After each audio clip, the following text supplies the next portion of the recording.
ഇവര് രണ്ടുപേരും സിസ്റ്റേഴ്സ് ആണ്. ഈ കാണുന്നത് ലിസ, ഇത് കെയ്റ്റ്.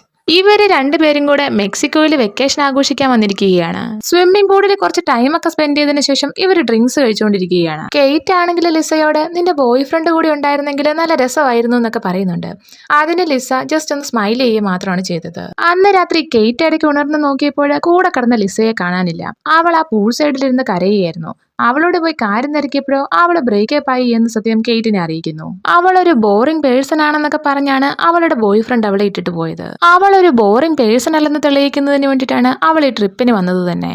ഇതൊക്കെ കണ്ടിട്ടെങ്കിലും അവൻ തിരികെ വരുമെന്ന പ്രതീക്ഷയിലാണ് അവളിപ്പോഴും. ലിസയുടെ മൈൻഡ് ഒന്ന് സെറ്റ് ആക്കുന്നതിന് വേണ്ടിയിട്ട് കെയ്റ്റ് അവളെയും കൂട്ടിക്കൊണ്ടൊരു ക്ലബിന് പോകുന്നു. അവിടെ വെച്ച് അവർ അടിച്ചു പൊളിക്കുകയാണ്. അത് മാത്രമല്ല അവിടുന്ന് അവർക്ക് രണ്ട് ഫ്രണ്ട്സിനെ കൂടെ കിട്ടുന്നു, ജേവിയർ ആൻഡ് ലൂയിസ്. പുതിയ ഫ്രണ്ട്സുമായിട്ട് പെട്ടെന്ന് തന്നെ ഇവർ നല്ല ക്ലോസ് ആവുന്നു. ഈ ജേവിയറും ലൂയിസും മിക്ക വീക്കെൻഡുകളിലും ഒരു അഡ്വഞ്ചറസ് ട്രിപ്പിന് പോകാറുണ്ട്.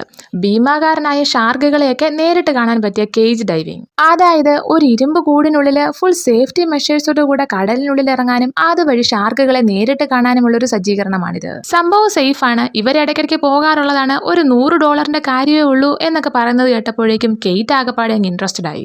പക്ഷെ ലിസ അങ്ങനെ ആയിരുന്നില്ല. അവൾ ആദ്യം നോ പറഞ്ഞെങ്കിലും എല്ലാവരും കൂടെ നിർബന്ധിച്ചപ്പോഴേക്കും അവൾ എസ് പറയുന്നു. പിറ്റേ ദിവസം തന്നെ 4 പേരും കൂടെ ഷാർക്കിനെ കാണാനായിട്ട് പോവുകയാണ്.